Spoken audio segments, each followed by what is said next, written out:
Hare Krishna, dear devotees, please accept my humble obeisances. All glories to His Divine Grace, Srila Prabhupada. Thank you for joining us today for the third annual Books Are the Basis Week Festival. In this video, we have the opportunity to hear from His Grace Adipurusa Prabhu and Radhika Nagar Prabhu on Sri Isopanishad. I hope that this podcast will inspire you to read Srila Prabhupada's books every day. Please subscribe to our YouTube channel and access hundreds of such inspirational videos. And if you know a friend who is keen on this topic of reading Srila Prabhupada's books regularly, invite them too. And so now on to the video. All glories to Sri Isopanishad.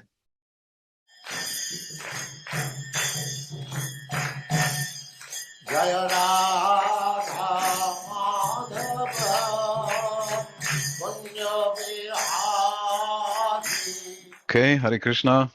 Obeisances, Jai Srila Prabhupada. Pranams, all glories to Srila Prabhupada.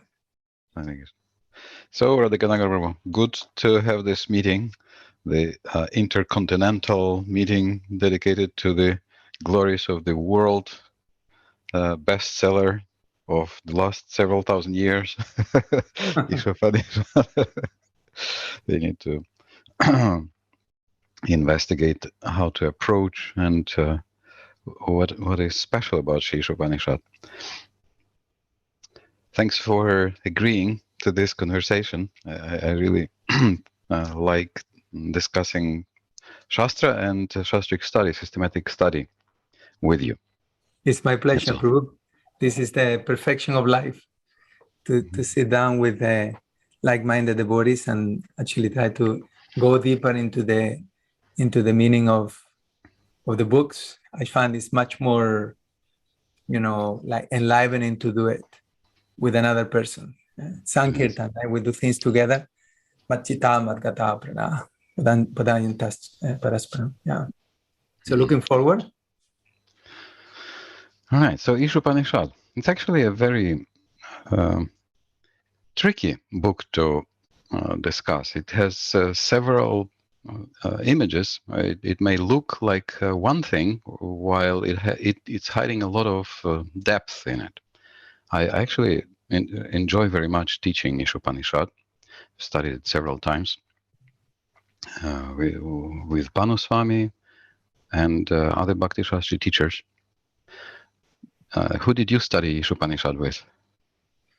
At the time was Prabhupada Das. Now he's calling us Prabhupada Damodar Vrata Swami. Yes, yeah. And he was really technical on the book, really technical. I really enjoyed the classes very much. It was nice, yeah. But not everybody. It was because, yes, like you said, in one sense, the Isopanishad, even just the name itself, is very kind of, enigmatic. What is this about? Even the verses, the way it's expressed, Shruti, like the Shruti mantras. So that, for me, makes the book even more interesting, actually. And the fact that there is some kind of hidden secret there. What is it, And studying the book and the Bhakti-Shastrы course, it really opened up the Isopanishad. I mean, it happened with the same with all other books, particularly Isopanishad, Well, also Bhagavad Gita, every book. That when you see, first of all, what is the importance of the Isopanishad in terms of all the books of Srila Prabhupada, why he chose to publish it, and then you can maybe explain about this if you want. And then in terms of, of the basis of Krishna consciousness that are founded in the Vedas, basically in the Shruti. So, and it's presented in a kind of hidden way, but it's taken a step by step in what I will say a very non-sectarian approach to understanding spiritual life, the absolute truth. So from that perspective, also I see that this book is a wonderful tool for preaching, Yeah. Non-sectarian, you would say, because it doesn't clearly say that only Krishna and only the Mahamantra that way? Yeah.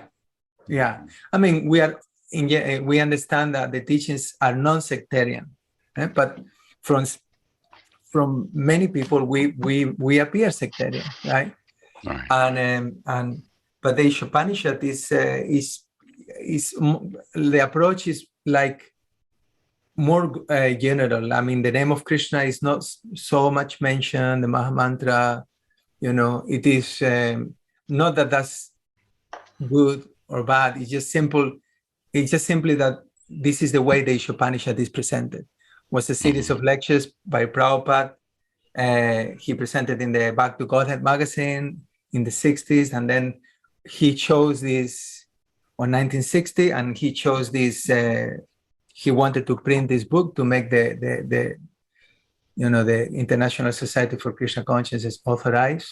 I mean, I don't want to. You can go on why Prabhupada chose to print the Isopanishad and why the Isopanishad is. Why do you think Prabhupada chose Isopanishad? Well, our previous acharyas, Bhakti-Vedanta Thakur, they all have commented on the Isopanishad. Well, not all the acharyas, but Bhakti-Vedanta Thakur have commented on the Isopanishad. And, it is there that for the move, not everybody will accept Srimad Bhagavatam. Not everybody will accept the Puranas, but the Vedas are accepted by all transcendentalists. Right. And of the Vedas, the Upanishads are considered like the headlines of the Vedas. And out of all the Upanishads, 11 are particularly important. And one of them is the Isopanishad, which, as I mentioned, Bhakti-Vedanta Thakur chose to comment on it. And there are previous commentaries by some of our previous acharyas. Baladev is there. Baladev and one disciple of Madhvacharya, I believe, also he wrote on. I think Madhvacharya himself. There is a commentary by Madhvacharya himself. Okay, and from Sri Ramanuja Sampradaya, there is Vedanta Deshika, one of their big church fathers, we would call it. One of their. Yeah. So they wanted to establish the authenticity of Krishna consciousness by commenting on the Shruti mantras. Right. So I think that's the significance and the importance. Maybe when we first picked up the Isopanishad, we didn't acknowledge that, but even the fact that the editors chose to put that as an introduction, that lecture that Prabhupada gave on like teachings of the Vedas. What is Vedas? Right? Establishing the importance of the Vedas also, right? As an authority. So we see that this is a strategically planned, and it's just wonderful the way that Prabhupada basically summarizes the whole philosophy of Krishna consciousness. So everything is very condensed there in the Isopanishad, What's your first encounter with Isopanishad? When did you? Well, I was trying to remember actually. The first book I got was given by my mom. It was she was going to some yoga classes. She gave me this Karma, the Infallible Justice. And then I met one devotee in England, and he had all the books. So in which order they came, I don't remember. He had. But my first Spanish book in Spanish was the first canto of the Bhagavatam, which I got it in England. It was like a miracle in one sense because the book was waiting for me. But then, I remember reading it, and I was very impressed. And I also remember that I was distributing books for many years, and Isopanishad was perhaps one of the books that we distributed the most. So I remember when I joined the Sankirtan party, we were unloading a truck of Isopanishad, and nectar instruction. And I remember thinking that how wonderful it is, that we're able to distribute this amazing book. So I think that was at Samskara. I remember it was like it took like, I don't know, maybe 3, 4, 5 hours to unload the truck. That's how many books there were there, And, sounds like a 20-ton truck. Yeah, it was this juggernaut, like. Yeah. And because the truck didn't fit on this, on the garage where the Sankirtan house was, we have to walk. We have a chain of devotees, Mm-hmm. So anyway, that was my introduction to the Isopanishad. And then we distributed lots of them. And I remember the people, you'll show them the book. I mean, this is an old version. And what's that? Snakes. What does it say? What does it say? You know? Yeah. So, but the book itself is very clear. I like distributing it because I found that no matter where you open it, it's making perfect sense. You can read to them and yeah, it's a perfect book distribution book. My first encounter was actually I got this book from a friend of mine, just a buddy in my youth, one of my friends who we read and discussed books with. He gave me several books. One of them was Isopanishad. It was still underground, the Soviet Union. It was a very weird translation. And I remember reading it, and I had respect. I remember one thing I got from it is that you should chant the Hare Krishna Mahamantra. That was what I got from from reading it. This is probably the right conclusion. But it seemed to me in my fresh, I was a Buddhist at that time, that it's repeating the message unnecessarily too many times, I thought. Then I met devotees. My friend Tota Gopinath gave me the Bhagavad Gita as it is. Finally, I started practicing.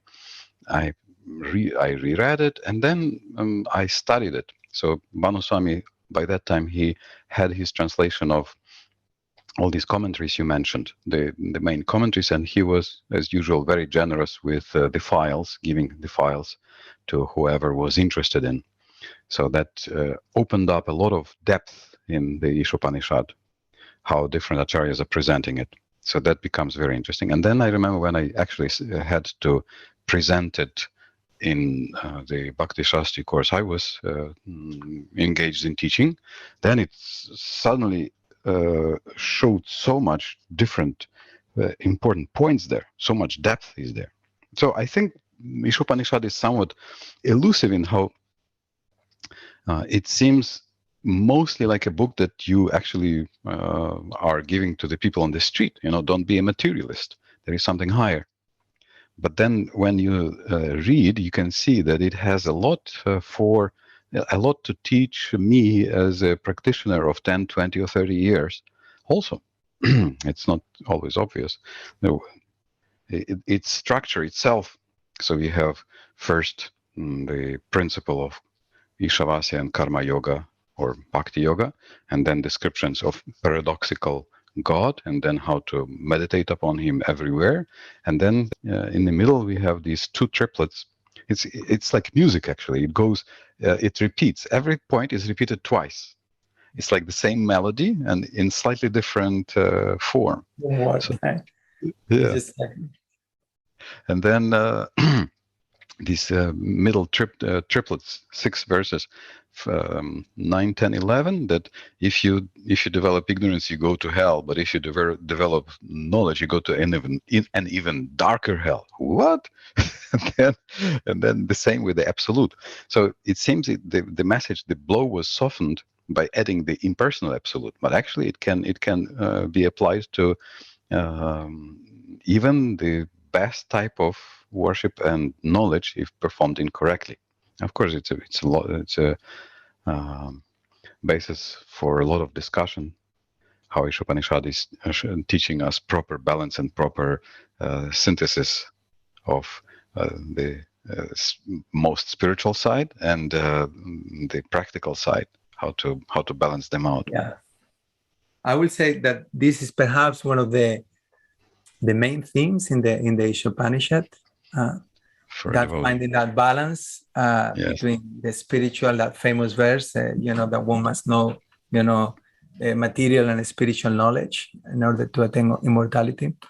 So that, there are many topics, and you touch on the aspect of knowledge, and find that a very, very kind of like an eye opener, because in the modern world, we see that despite so much advancement of so-called knowledge, right, people are not becoming happier. And so it clearly makes that distinction that, words that is still the worshippers of that so-called knowledge, they enter into a darker region, but then also explains, what actual real knowledge is. paraprakriti, transcendental knowledge. So it is it's very relevant. I think it's not, I appreciated the point that you made that, when you study, when you have to teach it, Present. open up. Because for me, it was the same. And I have been teaching all the books from the Bhakti-Shastrы a few times before I taught the Isopanishad. It was the last book I taught. And honestly, when I finished teaching it, I thought, wow, man, that's just like an amazing book, And I felt so happy I distributed so many of them, because I used to think, why are we distributing Isopanishad? But because it has everything there, and it's presented, as I mentioned, in a very systematic way. And if you give it proper oral reception, it will have a transformation consciousness, which is one of the themes of the Isopanishad also, right? That's what it's mentioned. That is applied knowledge. Applied knowledge is not just like, it's just not theory coming from the Shruti, eternal sound. This is not some composition, no, this is eternally existent. And I would like, since it just came to my mind, but also there is a beauty of reciting the Isopanishad. Yes. That these are eternal mantras, and it takes 5 minutes, So for those who are listening, if you haven't done it, I strongly recommend it, that you can get yourself some recording if you don't know because the meter it changes and it's a little difficult. But if you can get some recording and learn how to recite the Isopanishad, and it can become like a daily practice, and you feel happy just by reciting the mantras, even without going through the translation, which I highly recommend also. But the mantras have that potency, and you get in touch with that Shabda Brahma, that transcendental sound, which give you, like Isopanishad means that knowledge that brings you closer to the Supreme, right? Isho, the Supreme Controller, Upanishad is to sit near. So this knowledge is bringing us closer. So just by chanting these mantras on a daily basis, we feel closer to God. Right. And I'll just pass it on to you, but I think also a very important point in the Isopanishad, the most important, in fact, is the principle that by following the Ishavasi principle, we can feel complete, And there is a famous quote, and I'll give it to you now. Maybe you can elaborate on this, but there is that famous, right? All forms of incompletion are experienced due to incomplete knowledge of the complete whole. And then further down in the same, this is the purport to the invocation, by the way. It says the completeness of human life can only be realized when one engages in the service of the complete whole. Yeah, I have it highlighted. I mean, that's the essence, So yeah, maybe you can. I like to discuss with you, because I know you have gone deeply into this book, that how it is so, when we're talking about completeness, how living by the principle of Ishabhasya will help us to achieve that, because we are all feeling alienated to some degree or another, right? That's the main disease of the conditioned soul. So how applying the principles of Ishabhasya, the principles of Isopanishad, is going to help fill that gap. It's going to help us to feel complete. Will you like to? Yeah, it's there are probably 2 dimensions to it. I mean, many dimensions, but at least 2 that come to my mind. Actually, just as you were speaking about how it invigorates and how chanting it is helpful, one of my realizations is that after teaching it several times, after I learned by heart the texts of the Isopanishad, and then I was like chanting in the shower, and one of those times I was chanting, and it dawned on me, oh, that's how it proceeds. That's how the full Shastra is presented. So I sort of could grasp the beauty of the structure.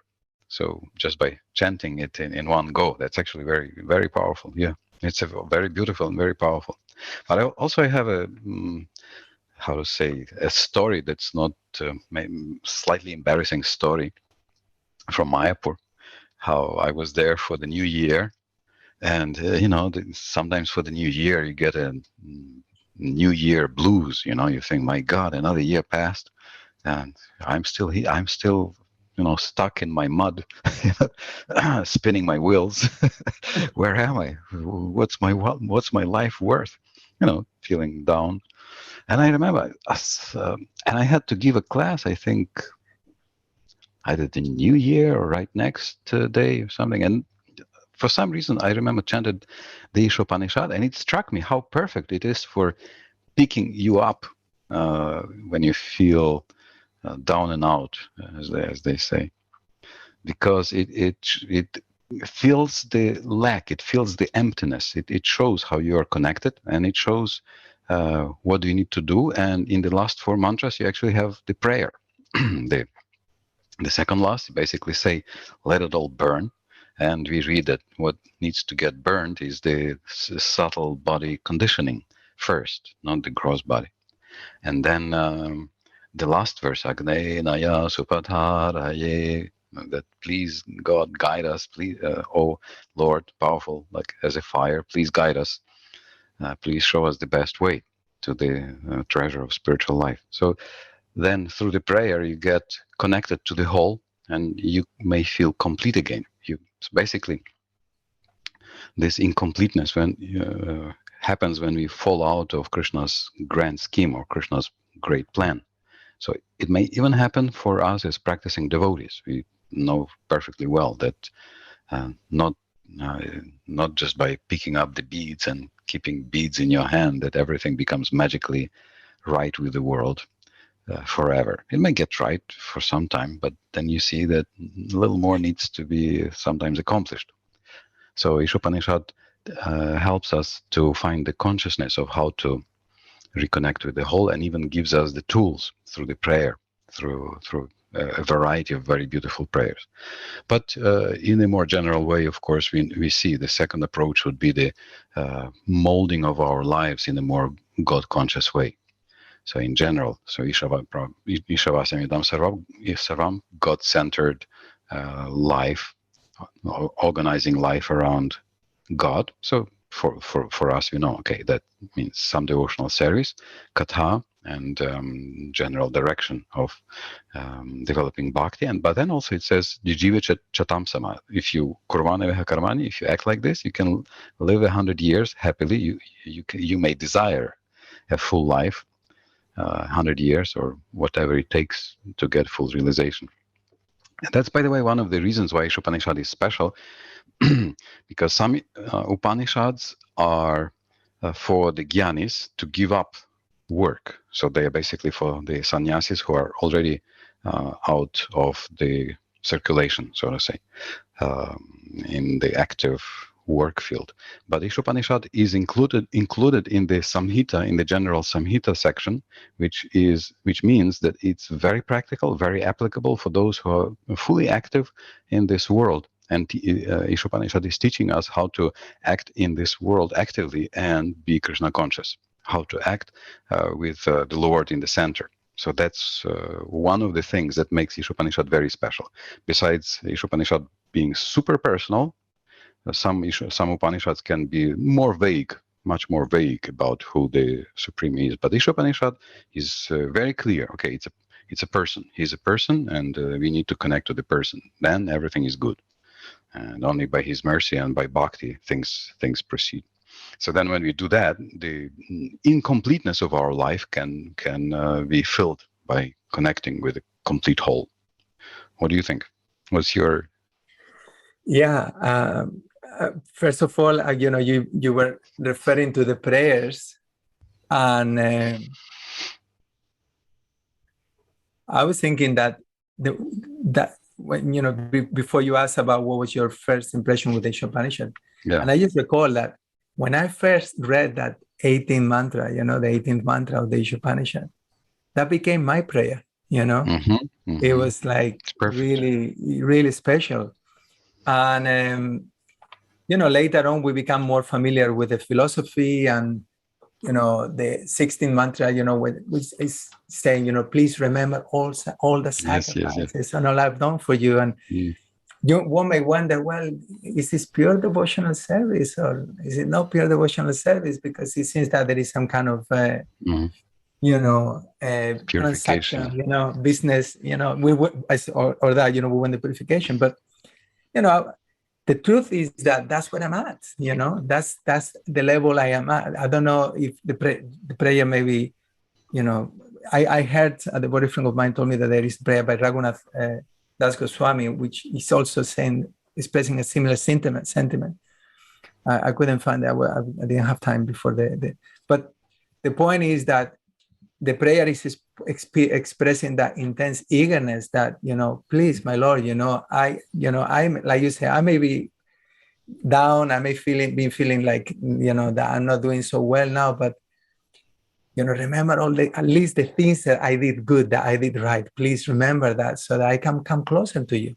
It's not that we are asking for, remember the sacrifices and fulfill my desires in one sense.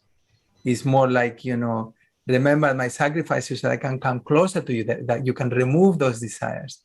That's how I understand the prayer. Maybe you can comment on that, because, why is it, at what level that prayer is being, that is being recited. Well, in terms of devotional service, that we have the prayers of Queen Kunti, which is asking, please send me more calamities, But then in the Isopanishad, it's no, please, remember all the sacrifices. I'm desperate. I need your mercy, my Lord, So anyway, so that's one point I was thinking, that I do relate to that, I'm doing stupid things and, but sometimes I do something right. Please take that into consideration, and help me. So, yeah. And then you were talking about Isopanishad, but before we move into that, I was just thinking, what is your understanding of that verse? How do you interpret that? This Kratos Smara, Kritam Smara? Yeah. Remember? Yeah, that's it's clearly some transition verse when we want to leave one stage and move to another stage. This is one of the reasons sometimes devotees take this Isopanishad as a very good accompaniment for passing on for the death, for accompanying those who are dying. So it's a transition verse. And at the transition or at death, we certainly need all the help to not just give us rewards, but also for a devotee. Devotee wants to be remembered by Krishna, and remembered by Krishna in the devotional way. So Bhaktivinoda Thakur there in the commentary says that yes, it can be a Jnana Mishra prayer. So for Jnana Mishra Bhakti, for a devotee who wants to become purified, on one hand. On the other hand, recently I looked at Baldev Vidyabhushan's commentary. So Krata is a sacrifice, but Kratu is also the intention behind the sacrifice. So the devotee could be praying, "Oh Krishna, I was doing so many things. My performance might not have been perfect, but please remember my best intentions. Please remember my best devotional intention. Please help me move on as a devotee." So it could be for a devotee who is still developing, or it could be also a pure devotee's prayer who is turning to Krishna. Please remember the most devotional part of everything I've been doing, so I can develop as a devotee, not just proceeding on my trajectory of in this life and world.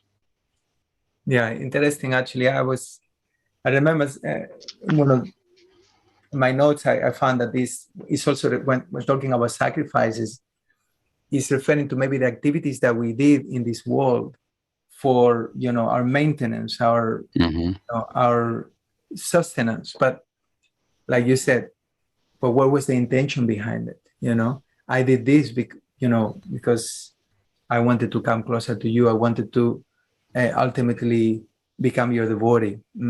Even though I have to engage in the material world, So I think is that what is referred to by Baladev yeah, that's his classic, and that's a very important commentary he makes in the Vedanta Sutra. But here also he makes this comment that Kratu, Kratu is a sacrifice, but he is also bringing our attention to the point that Kratu means the intention, and by our intention, this is how we move forward. But again, as we were talking, it came somehow it occurred to me that the devotee is praying for both Kratosmara and Kritamsmara. Please remember my best intentions, and also maybe you can remember my best actions. If there were some good actions, please remember those. Yeah, because we have this, we are doing our devotional service, and along with it, particularly most of us maybe in the Grihastha ashram, and we have to deal with the material world, and it's becoming so complicated. But we can do it in Krishna consciousness, and that's what the Isopanishad is bringing into the is teaching us how we can act in this world in Krishna consciousness, God-centered activities. And in that sense, is universally applicable. And that's what I found, that I was mentioning at the beginning, that is like non-sectarian in the sense that, this is book not just for spiritual people, it's a book for everybody, and the principle that is being taught of Ishabhasya is so important. Now, you made a few comments on this regard, but I kind of now lost the train of thought with that. But so I don't remember now exactly what was it. Maybe you commented on the Ishabhasya principle already, but we went into the prayers, and I can. Yeah. Actually, this was the part I wanted to turn over to you. I guess you have slightly more experience of interacting with the word at large. So, how do you put it into the Ishavasya? You put Krishna in the center and take your quota. There are some interesting translations that Bhaktivinoda Thakur points out, like this tena tyaktena bunjitha, that bunjitha we have accept, but the straight translation is enjoy. It's the same. It's the same word, that the same root as we have in the word bhoga. So basically, Isopanishad could be translated as Bhaktivinoda Thakur is translating, as saying that you enjoy your quota. If you are Krishna conscious, then you tena tyaktena, you offer to him, and then whatever he sets you as your quota, you can enjoy, but tyaktena, with the mood of detachment. So certainly that's a little tough call and a little paradoxical. How do you enjoy but not be attached? But this is very deep mantra with a lot of meaning. Even the word quota is not so easy. It's a classic question. How do you know what's my quota? Yeah. How do you answer that question? Well, I just bring attention of everyone to Srila Prabhupada's purport, that Prabhupada doesn't, because we usually think quota is quantitative, how much, but Prabhupada explains this in a qualitative way. What sort of things do you take? Yeah. Like he says, don't take meat. Yeah. Take a vegetarian diet. So basically, I say you do your duty to the best, and then what comes as a good reward on the path of your performing your duties, then, and if that's in line with your place in the world, then in Krishna consciousness, this is your quota. This is what's been given to you. Of course, we also we have charity. We engage it in Krishna consciousness to varying degrees. But main thing is what sort of things you enjoy. We don't enjoy meat. We don't enjoy some other things that are out of the realm of pure life, outside the realm of pure life. And within that realm also, depending, if you are a king, that's one thing. If you're a successful businessman, it's another thing. And if you are just normal, laborer, Yeah, it's in India. It's almost an insult. Oftentimes. Employee, Yes. like ordinary clerk, probably use the ordinary clerk. Right? Yeah. Then you. Okay, I can bring something up from Ukraine, because in Ukraine it's sort of, people. Of course, now we have this Russian war and everything, but otherwise it's been not uncommon that people would try to buy a car that's more expensive than they can afford. So then it's not easy to maintain. So it means they go outside of their quota. They try to project an image that's beyond that's beyond their level of normal capacity. Okay, but that I have a challenge with this a little, like, in the postmodern setting, we have that, is commonly said, get out of your comfort zone, right? You have to endeavor. People are really trying hard to, come out of mediocrity, or, the what could be understood as quota in one sense, Mm-hmm. So where do we find the line between over endeavoring and actually acting according to your quota? Because needless to say, I understand the Isopanishad is not encouraging us to just become lazy and stay on the comfort zone. Right. Yes.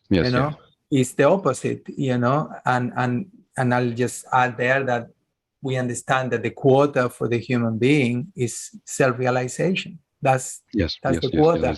And misuse of that quota, it means that Atmaha, also the concept of Atmaha, which is expressed in the Isopanishad, that killer of the soul. You're giving a facility there, and you don't utilize. That's your quota. You have to utilize. When you're talking about quota, mainly the principal quota for the human being is that we're giving a complete facility to put an end to the cycle of samsara and going back home, back to Godhead. So that's one aspect of it. But in terms of, we were talking about material facility, we're giving a set of skills, talents, our karma, basically, we're born with a particular, that could be our quota, right? But the point is there that if you make an effort in a particular area of your life, you're bound to develop that area of your life, So I think this concept of quota, it has to be presented in a very kind of balanced way, because it may be rejected by people, because, okay, so, I just don't do anything. Yes. Right? Is my quota is going to come. And I'll just give my own understanding, but I'd like to hear your explanation on this. And that, ultimately, we're making the goal of going back home, back to Godhead, that the priority in life. We're endeavoring for the higher, we're aiming for the higher endeavor of self-realization. That's the Bhagavatam, that's the Isopanishad, that's the Bhagavad Gita. At the same time, we do have material duties to perform. And if we are neglecting those, and it varies according to which ashram you're in. It varies according to, your situation, you're in life. So the point is that if we do neglect those things, then we're going to suffer also. There has to be a balance. And right. the following the Ishabhasha principle basically means harmonizing your life. Mm-hmm. The first verse is explaining the Ishabhasha principle, and then what happens when you don't follow that principle, and what happens when you follow it. So if you don't follow it, you're not going to have harmony in your life. Even if you may get things, like in the material world, we see so many people who are not acting according to the Ishabhasha principle, and they are getting abundance in their life, but it will not last. It will go, and it will perish. But if you act according to the Ishabhasha principle, even though things may take longer or whatever you achieve, it will stay with you, and it will bring you closer to Krishna. And the closer you come to Krishna, or the closer you come to God, then the more peaceful you are going to be. So therefore, you know, if I am practicing my spiritual life, if I see my material activities separate from my spiritual life, I think I'm not seeing things properly, you know. I think it's included, you know. So I think to find a balance, and in order to understand what your quota is there. So anyway, I'll pass on. That's mantra 14. What you're talking about is exactly explained in mantra 14, as commented upon by our acharyas.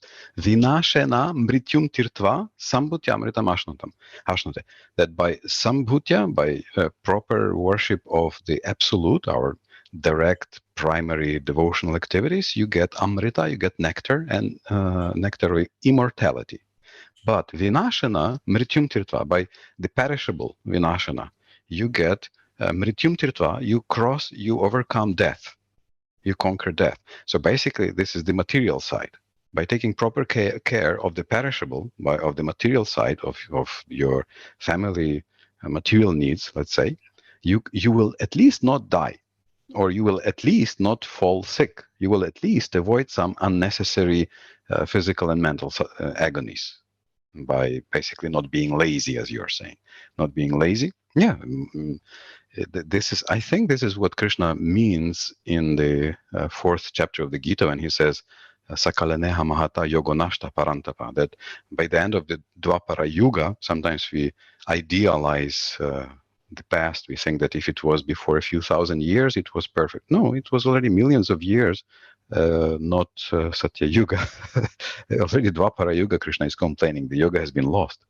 And I think what's been lost is what you're saying, this art of harmonizing, and such a big slant into jnana, the jnana yoga, that spiritual life must mean only total rejection of everything in this world. Only the forest, only the monastery, only the sellers of being passive and inactive.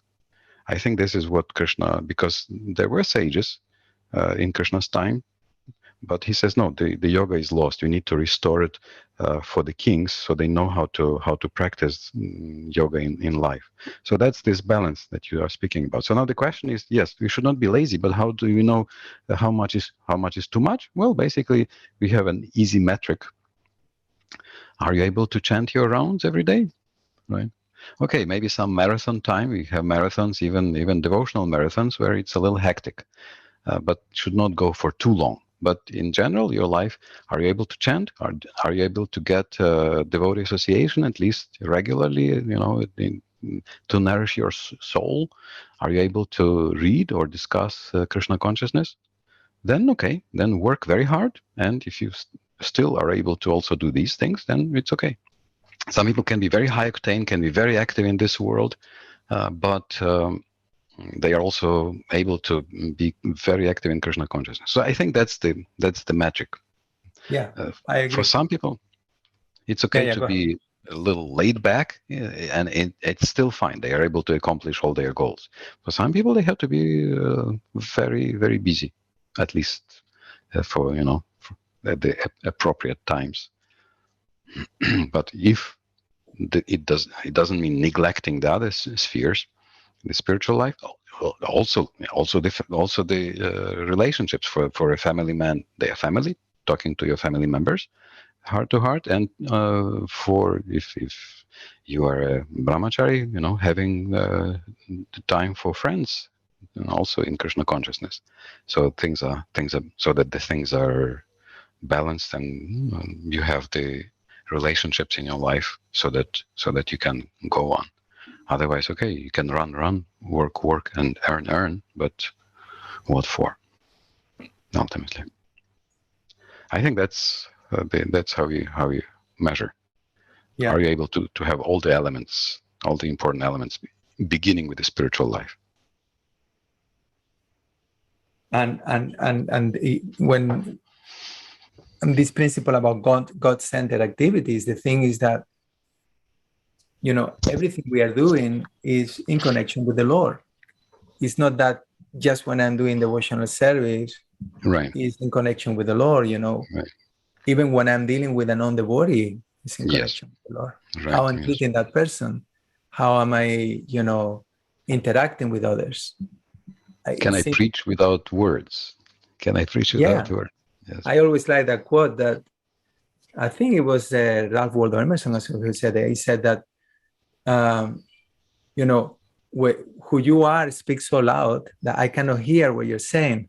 You know? Your actions speak so loud. Yes, true. So I think this is so essential for a preaching movement, particularly, you know, and we have seen so many. The history is documented that when people neglected their material life, you know, it had a very negative impact on them, also on the spiritual. society at large, spiritual, because they're integrated. So this principle, and that's why I find that the Isopanishad is so wonderful, actually, because it's taken us step by step, and this Ishabhasha principle can be applied at different levels. You could say that the pure Ishabhasha principle is pure devotional service.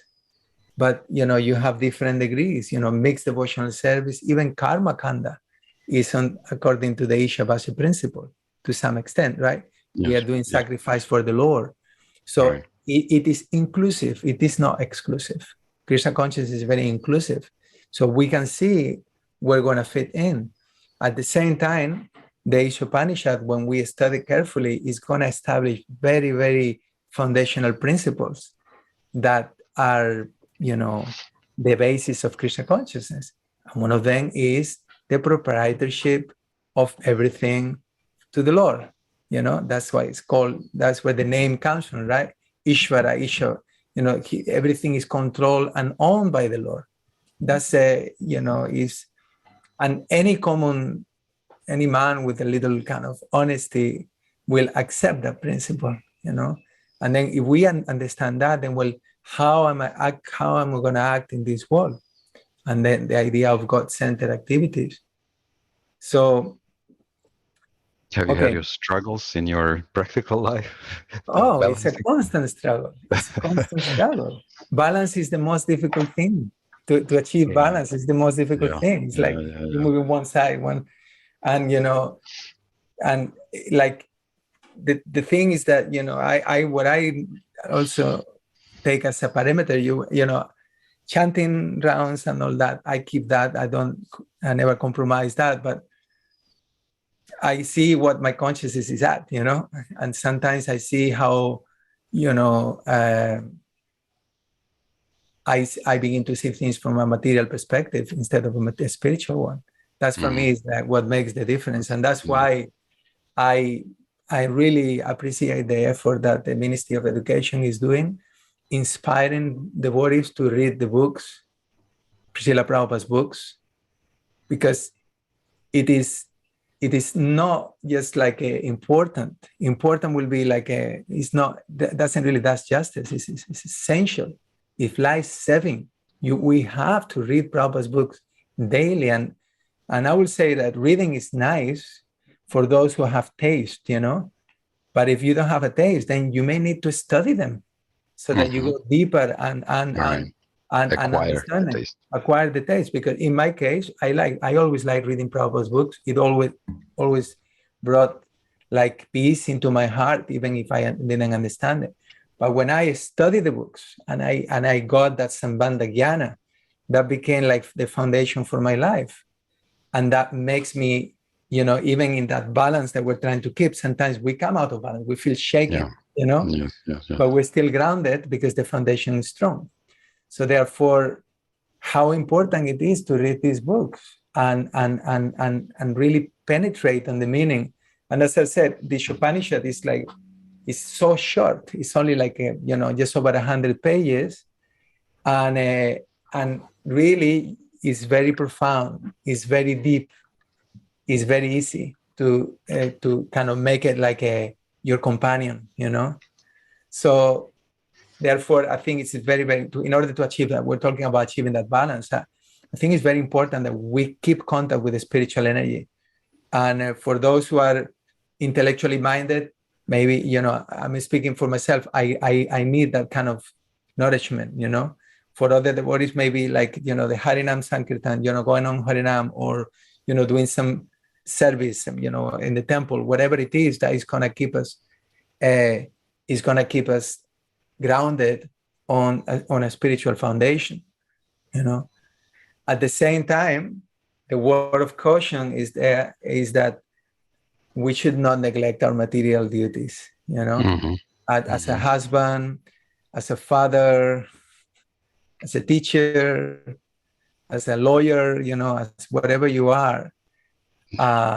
It is our responsibility to become exemplary, actually.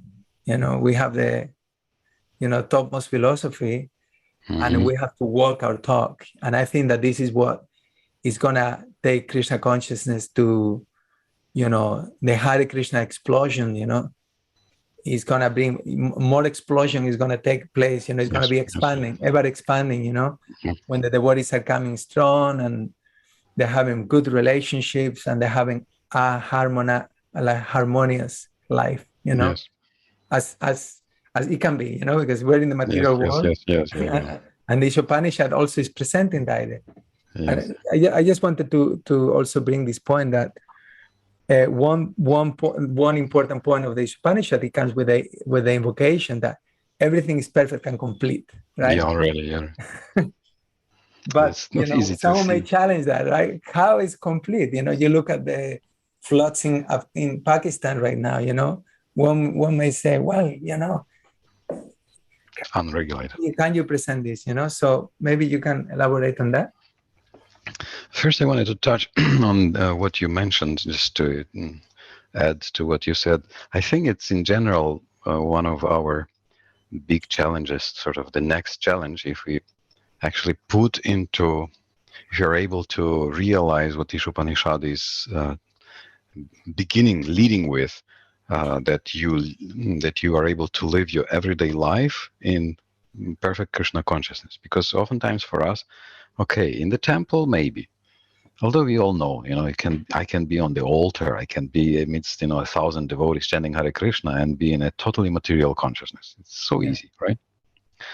So still, we think that, okay, if my body is in the temple room, I'm Krishna conscious.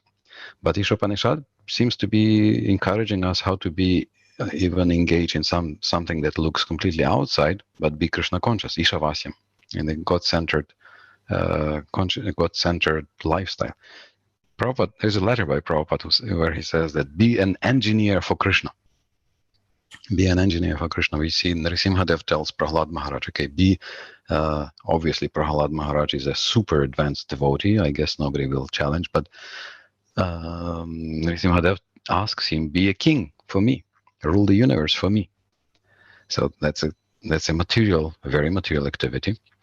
So I think that's sort of a very important frontier for devotees, how to be engaged in activities, in all sorts of activities, sometimes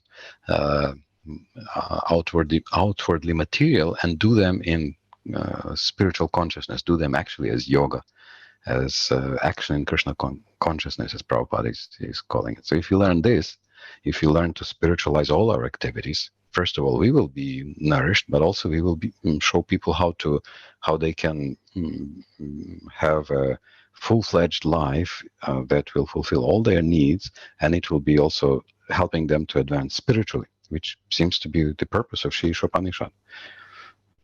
So it's a very important task for all of us.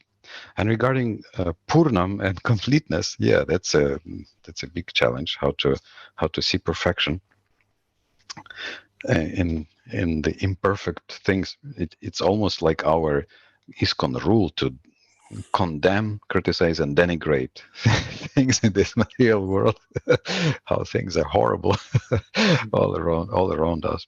Whereas this invocation on Purnam seems to be indicating that no, things are actually pretty fine as they have been done. Okay, of course, one way is to say that it's perfectly imperfect, and it helps us to not be stuck in this world. But it's a rather sad look, I would say, because things could be organized also in a functional way, and even within the Kali Yuga, you can create a different atmosphere. And that also seems to be the task. The 12th canto seems to indicate that basically Satya Yuga is Sattva Gun. If you are able to create Sattva Gun, you will have Satya Yuga right here, right now, regardless of what you have outside in Krishna consciousness. So that's, I think, what also you quoted, that if we reconnect with the perfect Krishna, then it becomes perfect. And if it's disconnected, if you do not see the connection, okay, then it's imperfect. For someone, it could be seen as imperfect for someone from some limited point of view. It's imperfect. Like, okay, it's I don't know who and when will be able to watch it, but like we have the war in Ukraine. So finally Russia invaded, and it's a full-out, a very large-scale war with cities bombed to the ground. Like several huge cities, 500,000 people are basically non-existent anymore. It's gone. Bombed over 2 or 3 months, bombed to zero. So, and these are like Mariupol. It's a city where we had a thriving yatra, many devotees, like Kherson temple has been captured by the Russian army. Devotees kicked out from the temple. And Ukraine is also a thriving devotional yatra, also rather nice yatra. So how do we explain such imperfection in a country where you have so many devotees actively practicing? Russia also, you have a lot of devotees, and also quite well known that a lot of devotees are very serious about spiritual life. So, okay, like for example, for Ukraine, it's super painful, people killed, families destroyed, all life's work destroyed, their businesses, houses, everything is gone, finished. So that's certainly imperfect, maybe. On the other hand, you can see that what's been happening is that people are, I'm saying even about non-devotees, that people are showing their best sides. People are helping each other. People are going out of their way to help others who are in need. Even though everybody is in need, but still people invest so much of their resources and energies in decreasing. You can see also all around the world, like in Europe and all around the world, so many people stepped forward. They've given their homes, houses, money, so many things to larger and smaller ways to reduce the suffering. So basically you can see it's certainly imperfect, or painful, but on a large scale, it brought out the good side in so many people, that they have become kinder. They have shown the ability to cooperate. Like in Ukraine, the opposing sides of the political spectrum are able to cooperate. Suddenly, the people you would never expect that they would say even one good word about each other, they cooperate. They cooperate, and they try to not be angry, try to not be just reactively hateful, but they think we have to. They say we have to think about how to create a sustainable, harmonious future. How this is the only way to actually win, to be harmonized in all the areas. So you can see it's a undeniably negative and painful thing. The war. Not many things are worse than the war. Mass destruction, but it brings out a lot of, and it pushes forward something good also. If you also connect it to Krishna, like devotees are saying that they go to the soldiers, and the soldiers are buying the books very, very happily, because Krishna Bhagavad Gita has been spoken on the battlefield. So these soldiers, they don't want to simply fight to protect their families and loved ones, but also they want to take care of their consciousness. So it's, one devotee told me that people are super receptive to Krishna consciousness. So this is one of the examples how something super negative can still produce some actually positive results. Devotees are also getting together. Just now, Niranjana Swami came to the West Ukraine. There was Janmashtami, large celebration of the Janmashtami festival, and my friends are saying that everybody was crying. The macho men who are usually, so, they are sitting in the kirtan and crying big tears because they are moved by, there's, we are again together. There's Krishna, there's kirtan, we are serving, and they're crying big tears, moved by Krishna consciousness. So I think this is how the imperfect becomes perfect. We adapt. Adapt, adjust, and overcome. Improvise, adapt, and overcome. And overcome not just by the brute force, but by becoming the better version of yourself and reconnecting with Krishna, trying to see the larger picture, trying to see how things, again, it's not passive. You are not just trying to let your family be destroyed. You're active, but you are... you remember the future. You also act for the future. And that's the wealth of Krishna consciousness, actually, that it gives you the ability to tolerate the intolerable, right? Because without Krishna consciousness, the suffering is meaningless. There's no purpose to it, right? Exactly right. But with Krishna consciousness, at least we can see that, well, there is a meaning, or there is a purpose to this, because the material world is an imperfect place. When we are not understanding what is the purpose of the material world, but when we do understand the purpose of the material world as reformation of the living entity to bring us back home, back to Godhead, and we understand the miseries of material existence, then the whole thing, it becomes harmonized. Yes. Yeah. You can see, but it's still extremely challenging. You're not going to go to, the person these people, suffering. And say, okay. But at the same time, we're thinking, well, without Krishna consciousness, what will be for these people? What will happen? How could we respond to the suffering? And there is one important teaching in the Isopanishad that I really like. Also, very practical, very simple, very easy to understand. And is that, Prabhupada speaks about the fever, right? The fever of material existence, Yes, yeah.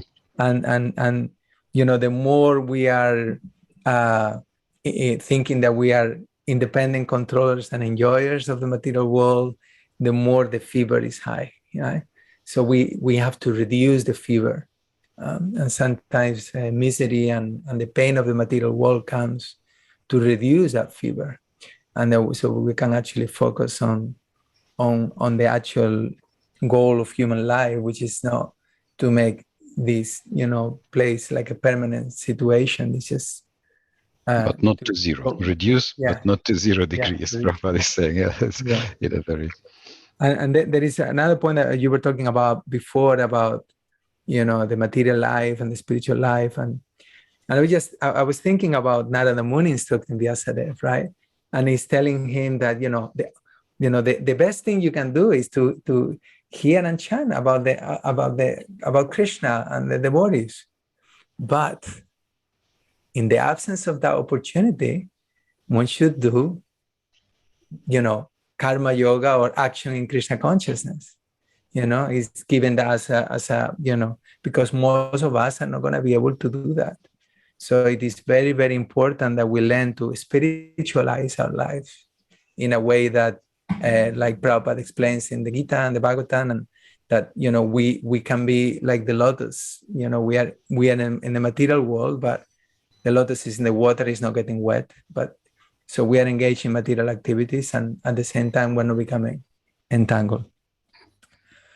Okay, so I think we covered quite a few things there. I didn't check. I don't know how we're doing for time.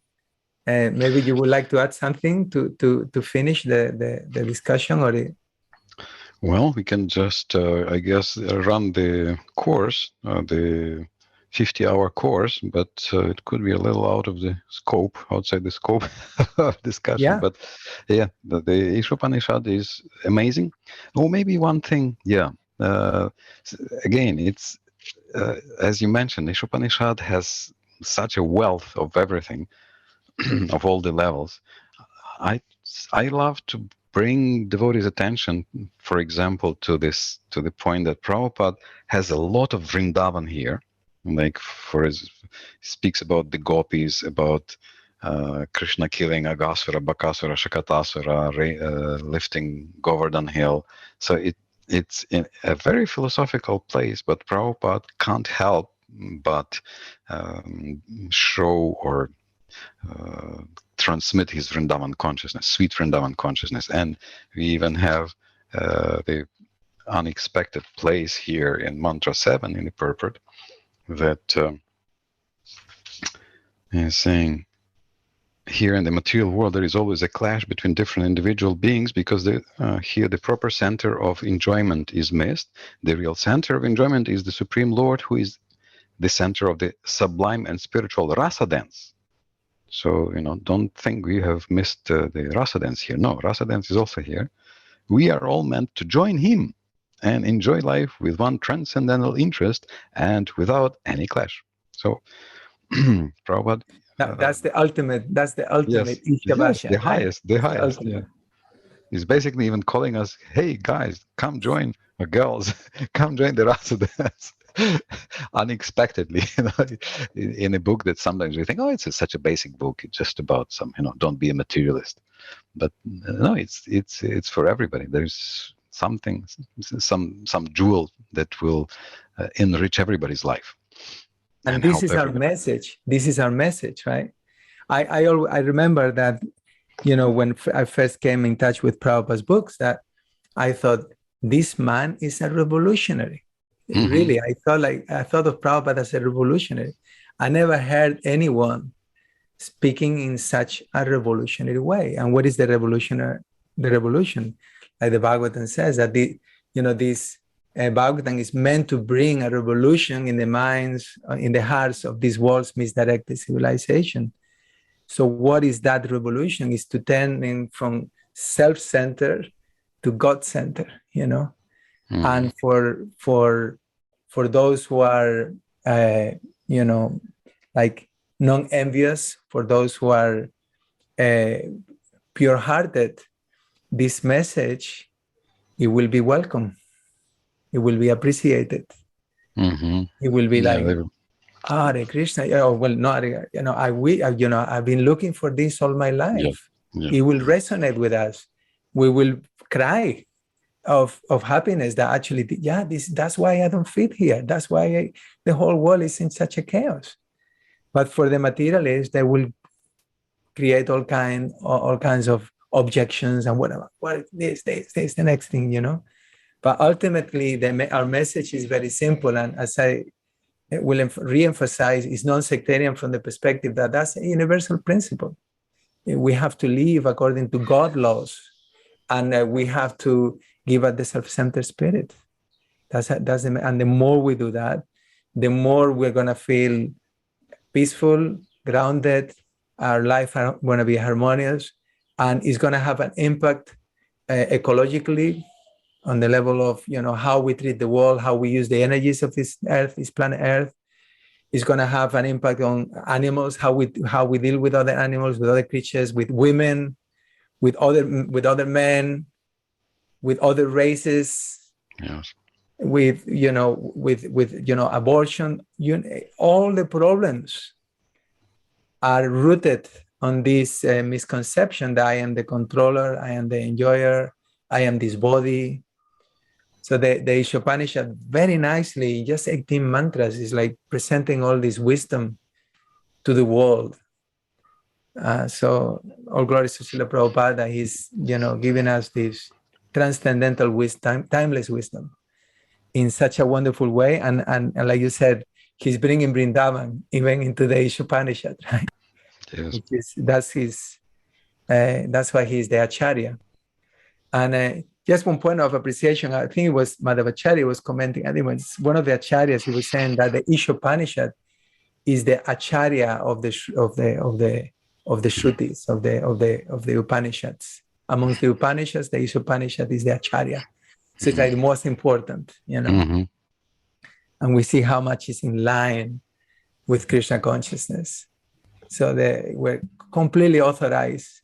The message is totally, the goal of the Vedas. Hare Krishna. Perfect. I think it's a perfect conclusion, Radhika Nagara Prabhu.